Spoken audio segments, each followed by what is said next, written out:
بالمناسبة تفضل الشيخ سيدنا عثمان إمام المسجد فليتفضل مشكورا.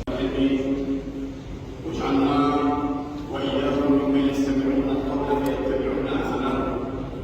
الرجل الكريم سيد والي ولاية المحترم سيد رئيس المجلس الشعبي الولايي ومن وفد سيد الوالي سيد الجيش الوطني من الأوقاف وجمهور القرآن والقرآن السادة الأئمة أهل الله وخاصته ضيوفنا الأكارم السلام عليكم ورحمة الله تعالى وبركاته في بيت الله في ضيافة الله.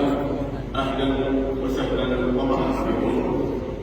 لا شك أيها الإخوة أننا في ليلة مباركة ألا وهي ليلة ميلاد رسول الله صلى الله عليه وسلم. سيدنا ومولانا رسول الله صلى الله عليه وسلم فخر السعادة الذي عم ضربه الوراء وشخص عليه وسلم مدة لهذه الأمة.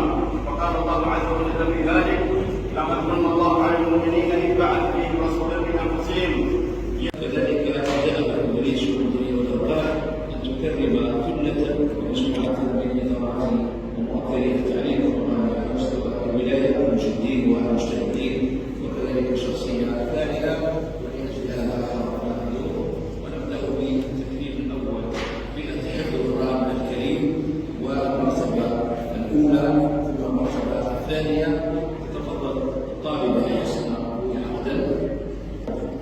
تفضل السيد والي الولاية المحترم لتكريم طالبة حسنة عبدا والطالب الحسين أبو حسن مسلما. طالبة حسنة عبدا فازت بالمرتبة الأولى في حفظ القرآن الكريم كاملا. والطالب الحسين أبو حسن سليماني فاز بالمرتبة الثانية لحفظ القرآن الكريم كاملا.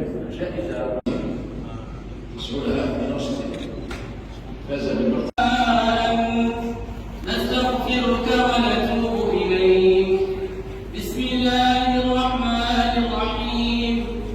والعصر إن الإنسان لفي خسر إلا الذين آمنوا وعملوا الصالحات وتواصوا بالحق وتواصوا بالصبر. سبحان ربك رب العزة عما يصفون وسلام على المرسلين والحمد لله رب العالمين.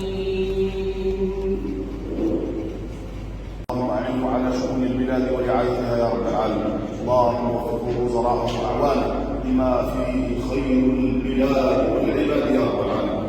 اللهم وفق ولي الولاية